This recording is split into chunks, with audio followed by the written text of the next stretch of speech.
Naruto অ্যানিমেতে আমরা একের পর এক হোকাগে দেখতে পাই, কিন্তু কোন হোকাগে সবচেয়ে বেশি স্ট্রংগেস্ট, কে সবচেয়ে বেশি স্মার্ট? আজকে এই ভিডিওতে আমরা 10 জন হোকাগেকে একটা র্যাঙ্ক করব। কিন্তু ভাই হোকাগে তো আছে 8টা, আছে 10টা হোকাগে আছে। দরকার হলে নতুন হোকাগে পয়দা করব। ভিডিওটি শেষ পর্যন্ত দেখতে থাকো, স্পেশালি আজকের ভিডিওর নাম্বার 1 হোকাগের জন্য ওয়েট করো। দেখো, হোকাগে র্যাঙ্কিং মানে এটা হবে না যে কোন হোকাগে কত বেশি পাওয়ারফুল। অবশ্যই হোকাগে হওয়ার জন্য পাওয়ারফুল হওয়া দরকার, বাট বুদ্ধিও ম্যাটার করে। আমি হোকাগে র্যাঙ্কিং করব কোনোহা ভিলেজকে প্রোটেক্ট করার জন্য তার কন্ট্রিবিউশন কেমন ছিল। যার কন্ট্রিবিউশন যত বেশি সে তত উপরে থাকবে। নাম্বার 10 ডানজো। প্রথমেই চমক, আমি জানি অনেকেই বলবা ভাই ডানজো তো হোকাগে ছিল না। ছিল ডানজো হোকাগে ছিল, সেটা একদিনের জন্য হোক না কেন, হোকাগে তো ছিল। তোমরা হয়তো অনেকেই জানো না, পেইনের অ্যাটাকের পর ডানজোকে হোকাগে বানানো হয়েছিল টেম্পোরারিলি। এখন আমাদের দেশে যেরকম ইন্টেরিয়াম গভর্নমেন্ট, সেই হিসাবে তখন কোন হাতে ইন্টেরিয়াম হোকাগে ছিল। বেচারা ডানজো এত কিছুর পর হোকাগে হলো,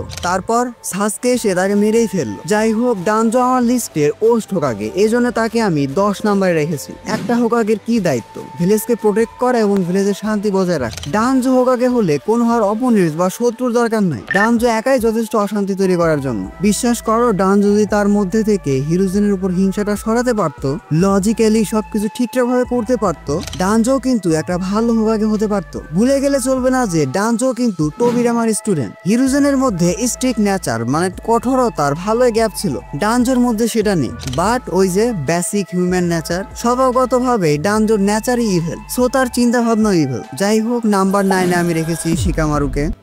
শিকামারুকে আমি নাম্বার 9 পজিশনে রেখেছি। এর মেইন কারণ হলো শিকামারুর পাওয়ার লেভেল, যেটা খুবই কম।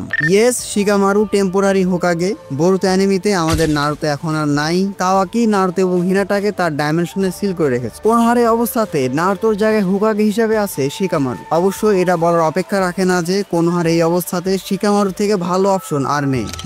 শিকামারু কোনোহার সবচেয়ে ভালো স্ট্র্যাটেজিস্ট, সবচেয়ে হাই আইকিউ, অনেক বুদ্ধিমান ক্যারেক্টার। হোকাগে হতে হলে কিন্তু শুধুমাত্র বুদ্ধিমান বা স্মার্ট হয় এনাফ না, তার সাথে সাথে অনেক বেশি পাওয়ারফুল হতে হবে।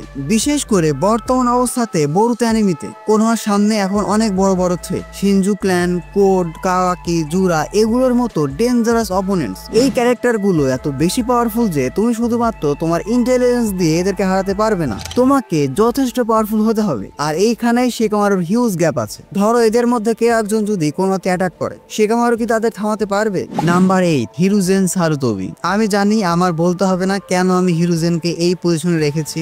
আমার কাছে Hiruzen was a good Hokage, but not the best Hokage. কিছু কাজ করলে এবং কিছু কাজ বাদ দিলে হিরোজেন আসলে একজন ভালো হোকাগে হতে পারে। হিরোজেন কি পাওয়ারফুল ছিল না? অবশ্যই হিরোজেন অনেক পাওয়ারফুল ছিল। হিরোজেন কি হোকাগের দায়িত্ব ভালোভাবে পালন করেনি? অবশ্যই কোনোহার জন্য সে নিজের লাইফকে স্যাক্রিফাইস করেছে। হিরোজেন কি যথেষ্ট বুদ্ধিমান ছিল? না, হিরোজেন যথেষ্ট বুদ্ধিমান ছিল না। তুমি পাওয়ারফুল হতে পারো, তুমি কোনোহার জন্য নিজেকে স্যাক্রিফাইস করতে পারো, বাট একজন ওয়াইজ হোকাগে হওয়ার জন্য তোমাকে ভালো ডিসিশন নিতে হবে, ভিলেজের জন্য ভালো ডিসিশন। নারুতো অ্যানিমেতে তোমরা সবাই দেখেছো হিরোজেন এমন কিছু ডিসিশন নিয়েছে যার জন্য কোনোহার উল্টো খারাপ হয়েছে। প্রথমত উচিহা ম্যাসেগার। হিরোজেন যদি একটু বুদ্ধিমান এবং স্ট্রিক্ট হোকাগে হতো তাহলে এটা আটকানো সম্ভব ছিল। অবশ্যই হিরোজেন অনেক দিন ধরে কোনোহার হোকাগে ছিল, সে একটু বেশি রেসপেক্ট ডিজার্ভ করে। আনফরচুনেটলি তাকে আমি যথেষ্ট রেসপেক্ট দিতে পারছি না, কারণ নারুতোর চাইল্ডহুড।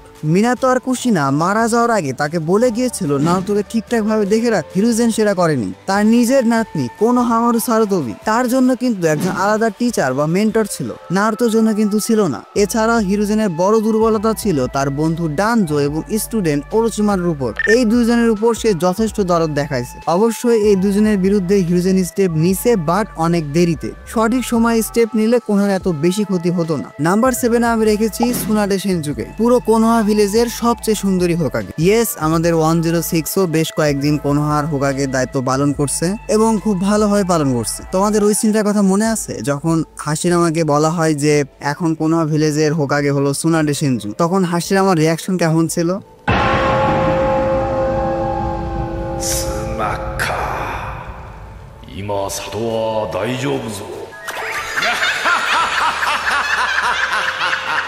না না, সুনাডে অতটাও খারাপ হোকাগে ছিল না, সেও যথেষ্ট ভালো হোকাগে ছিল। সুনাডে হোকাগে হওয়ার পর সবচেয়ে বড় এবং সবচেয়ে ইম্পর্টেন্ট যে কাজটা করেছিল সেটা ছিল মেডিকেল ডিপার্টমেন্টে। তোমরা সবাই জানো সুনাডে একজন এক্সপার্ট মেডিকেল নিনজা ছিল। সুনাডে তার সময়ে কোনোয়া ভিলেজে মেডিকেল নিনজুৎসুতে একটা রেভলিউশন নিয়ে এসেছিল। সে তৈরি করেছিল বিভিন্ন মেডিকেল ইনস্টিটিউট, সেখানে নিনজাদের মেডিকেল নিনজুৎসু শেখানো হতো। মেডিকেল নিনজুৎসু শিনোবিদের ব্যাটেলে যেটা খুবই কাজে, পেইনের অ্যাটাকের সময় বলো অথবা 4th গ্রেড নিনজা ওয়ারে কোনোহার মেডিকেল টিম অনেক গুরুত্বপূর্ণ ভূমিকা পালন করেছিল। এছাড়াও সুনাডে যখন হোকাগে হয় তখন ভিলেজের অবস্থা খুব বেশি ভালো ছিল না। সুনাডে হোকাগে হওয়ার পর কোনোহাকে সে নতুন করে রিকনস্ট্রাক্ট করেছিল। ওরোচিমারুর সাথে ফাইটে 3rd হোকাগে হিরোজেন সারুতোবি মারা যাওয়ার পর সুনাডের কাঁধে কিন্তু বেশ ভালোই দায়িত্ব এসেছিল। আর তোমরা বিশ্বাস করো বা নাই করো, সুনাডে কিন্তু সেই দায়িত্বগুলো খুব ভালোভাবে পালন করেছে। এছাড়াও পেইনের অ্যাটাকের পর ভিলেজের অবস্থা তো একেবারে খারাপ হয়ে যায়। সবকিছু ডিস্ট্রয় হওয়ার পর কোনোকে আবার নতুন করে তৈরি করতে সুনাডে কিন্তু এখানে অনেক ইম্পর্টেন্ট রোল প্লে করেছিল, অবশ্যই তার মেডিকেল নিনজুৎসু এবং হোকাগের পাওয়ার ইউজ করে। আর একটা বিষয় যার জন্য সুনাডেকে আমি শিকামারু থেকেও এগিয়ে রেখেছি সেটা হলো leadership quality. 4th grade ninja ওয়ারে যখন 5 কাগে মাদ্রার সাথে ফাইট করেছিল সেখানে সুনাডে অনেক ইম্পর্টেন্ট রোল প্লে করেছিল। 5 কাগে যে মাদ্রার মতো শিনোবির সামনে অতক্ষণ টিকে ছিল এটাও কিন্তু সুনাডের হিলিং জুৎসুর কারণে। Last but not the least, Tsunade train করেছে সাকুরাকে। বিশ্বাস করো, আমি মনে করি এটা সুনাডে সেনজুর one of the biggest feats. একটা ইউজলেস ক্যারেক্টারকে সবচেয়ে বেশি ইউজফুল বানাইছে। ইয়েস, সুনাডে সাকুরাকে ট্রেনিং দিয়ে একটা ইউজফুল ক্যারেক্টার বানাইছে। যাই হোক, নাম্বার 6 এ আমি রেখেছি আমাদের সবার পছন্দের কাকাশি হাটাকে। কাকাশির মতো স্মার্ট এবং ট্যালেন্টেড শিনোবির ব্যাপারটাই অন্যরকম। তাকে তুমি যে রোল দিবে সে সেই রোলেই বেস্ট। তারই সূত্র ধরে অ্যাজ এ হোকাগে কাকাশি তার দায়িত্ব খুব ভালোভাবে পালন করেছে। অ্যাজ এ হোকাগে কাকাশির যেই জিনিসটা আমার সবচেয়ে বেশি ভালো লেগেছে সেটা হলো তার ডিপ্লোম্যাটিক নেচার। 4th গ্রেড নিনজার শেষ হওয়ার পর শুধুমাত্র কোনোহা না, পুরো শিনোবি ওয়ার্ল্ডের অবস্থায় যাচ্ছে তাই ছিল। বিশেষ করে কোনোহা ভিলেজে এই সময় যে পরিমাণ ক্ষয়ক্ষতি হয়েছিল সেই পরিমাণ ক্ষয়ক্ষতি এর আগে কখনোই হয়নি। এই সময় কোনোহার জন্য এমন একজন হোকাগের দরকার ছিল যে কিনা এই পুরো বিষয়গুলোকে খুব ভালোভাবে হ্যান্ডেল করতে পারবে। আর এই কাজের জন্য সুনাডে এমন একজন শিনোবিকে সিলেক্ট করে যে তার প্রত্যেকটি কাজই খুব এফেক্টিভ ভাবে করতে পারে। ইয়েস, আমাদের সবার পছন্দের কাকাশি হাটাকে দা কপি নিনজা। কাকাশি হোকাগে হয়ে বুঝতে পারে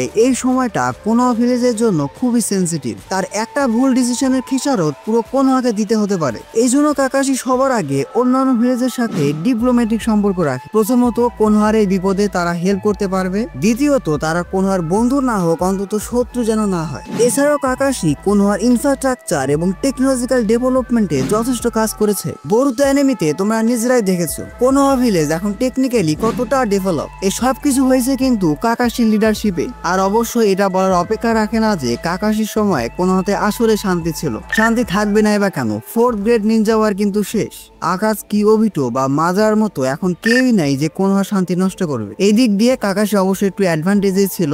আর এই জন্যই আমি কাকাশিকে অ্যাজ এ হোকাগে নাম্বার 6 পজিশনে রেখেছি। নাম্বার 5 আমি রেখেছি god of all shinobi Hashirama Senju. Yes, সেই শিনোবি যে কিনা কোনোহাকে প্রতিষ্ঠা করেছে। হাশিরামা এবং মাদারা এই দুজন মিলে কিন্তু কোনোহা ভিলেজকে প্রতিষ্ঠা করেছিল। হাশিরামাকে আমি এই পজিশনে রেখেছি তার চিন্তা ভাবনার জন্য। হাশিরামার মাথায় এই চিন্তা ভাবনা এসেছিল কেন এক ক্ল্যান আরেক ক্ল্যানের সাথে সবসময় মারামারি করবে। কেমন হয় যদি এই ক্ল্যান গুলো মিলে একটা ভিলেজ তৈরি করা যায় যেখানে সবাই শান্তিতে থাকতে পারবে। হাশিরামার সময়ে শিনোবি ওয়ার্ল্ডের যে অবস্থা ছিল সেই অবস্থাতে এই ডিসিশন কিন্তু একটা যুগান্তকারী পরিবর্তন এনে দিয়েছিল। কোনোহা অর্থাৎ village hidden in the leaf তৈরি করার সিদ্ধান্ত। অবশ্যই এখানে মাদারাও কিন্তু ছিল, মাদারাকে ফুল ক্রেডিট দিতে হবে। বাট আমরা এখানে হোকাগে হাশিরামার কথা বলছি। হাশিরামা ছিল একজন পারফেক্ট শিনোবি। এমনি এমনি কিন্তু তাকে গড অফ অল শিনোবি বলা হয় না।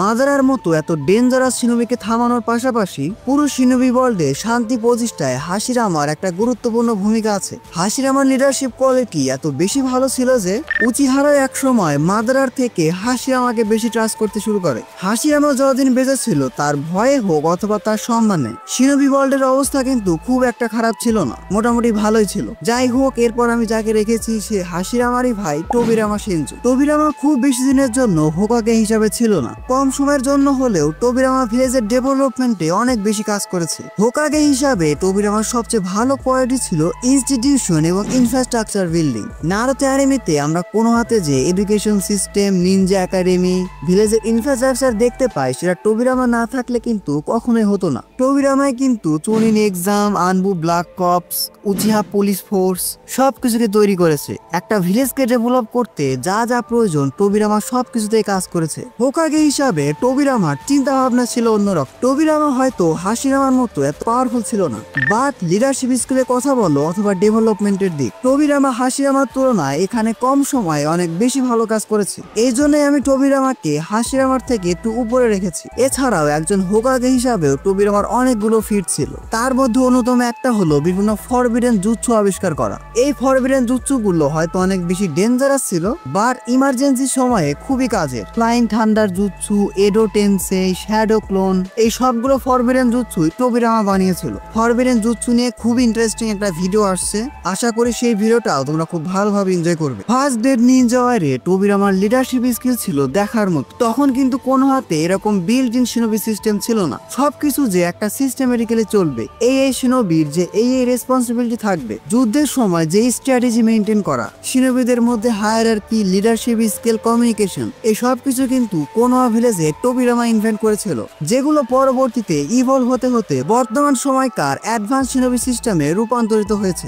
পরবর্তীতে টোবিরামা নিজেকে স্যাক্রিফাইস করে দিয়েছিল কোনোহা এবং নেক্সট জেনারেশন শিনোবিদের জন্য। টোবিরামায় দেখিয়ে গেছে একজন আদর্শ হোকাগে কি কি গুণ থাকা লাগবে। বিশ্বাস করো না করো, টোবিরামা যদি হিরুজনের মতো অনেক দিন ধরে হোকাগে থাকতো, কোনোহার অবস্থা আরো বেশি উন্নত হতো। তারপরেও অ্যাজ এ হোকাগে টোবিরামার একটা বড় ক্রিটিসিজম ছিল উচিহা হেডারের, যেটা আমাদের নেক্সট হোকাগের একদমই নেই। আমি কথা বলছি কোনোহার ফোর্থ হোকাগে নারুতোর বাবা মিনাতো নামিকাজে। মিনাতোর কথা আর কি বলবো, শিনোবি হিসেবে পারফেক্ট, হাজবেন্ড হিসেবে পারফেক্ট, হোকাগে হিসেবে পারফেক্ট, ফাদার হিসেবে পারফেক্ট কিনা তা তোমরা কমেন্ট বক্সে জানাও। ইয়েস অফকোর্স, মিনাতো খুব বেশি দিনের জন্য হোকাগে ছিল না। কেন জানি যারা যারা অনেক বেশি ট্যালেন্টেড এবং হোকাগের জন্য পারফেক্ট তারাই বেশি দিন হোকাগে থাকে নাই। মিনাতো এত অল্প সময়ের জন্য হোকাগে ছিল, তারপরও তার কিন্তু হিউজ অ্যাচিভমেন্ট আছে। কোভিডে যে সময় কোনোহার উপর নাইন টেলস অ্যাটাক করেছিল, সেই সময় কোনোহার অবস্থা ছিল খুবই ভালনারেবল। এই সময় মিনাতো একা সবকিছুকে ট্যাকেল করেছে। প্রথমত অ্যাজ এ হোকাগে সে কোনোহাকে বাঁচাইছে, দ্বিতীয়ত সে তার সবকিছু দিয়ে তার ফ্যামিলিকেও বাঁচানোর চেষ্টা করেছে। ওই রকম ক্রুশিয়াল মোমেন্টে এত ভালো ভালো ডিসিশন মিনাতোর মতো শিনোবি পারে। বিশ্বাস করো না করো, ওই সময় যদি মিনাতোর জায়গায় অন্য কেউ হোকাগে থাকতো, সে এত সহজভাবে সবকিছুকে ট্যাকেল করতে পারতো না। মিনাতোকে আমি নাম্বার 3 তে রেখেছি আরো একটা কারণ, মিনাতো ছিল সব দিক দিয়ে পারফেক্ট। মিনাতো তার সময় স্ট্রংগেস্ট শিনোবি ছিল, ফাস্টেস্ট শিনোবি ছিল, স্মার্টেস্ট শিনোবি ছিল। তাহলে মিনাতো ভালো হোকাগে হবে নাকি ডানজো হবে? পার্সোনালি আমি মনে করি মিনাতোর সবচেয়ে বড় ফিটস হলো নারুতো উজুমাকি। ইয়েস, মারা যাওয়ার আগে আমাদের ফোর্থ হোকাগে মিনাতো দিয়ে গেছে সেভেন্থ হোকাগে নারুতো উজুমাকিকে। আর এই জন্য আমার কাছে মিনাতোর থেকেও ভালো হোকাগে হিসাবে যে আছে সে হলো our strongest Hokage Naruto Uzumaki. এই ক্যারেক্টারকে নিয়ে কি বলবো, নারুতো তার সময়ে এত বেশি পাওয়ারফুল ছিল যে ওই সময় অন্য কোনো ভিলেজে সাহসী হবে না কোনো হাতে অ্যাটাক করা। ভিলেজের কথা বাদ দাও, ওৎসুৎসুকিরাও দুইবার ভাববে। এছাড়াও নারুতোর হোকাগে হওয়ার পিছনে আমাদের একটা বড়সড় ইমোশনও কাজ করেছে, যার জন্য এখানে আমাকে একটু বায়াসড বলতে পারো। সেদিক থেকে আমি নারুতোকে নাম্বার 2 তে রাখছি। আশা করি নারুতোকে কেন আমি নাম্বার 2 তে রাখছি আর ব্যাখ্যা দেওয়া লাগবে না, তোমরা সবাই জানো। নাম্বার 1 এ আমি হোকাগে হিসাবে যাকে রেখেছি সেটা হলো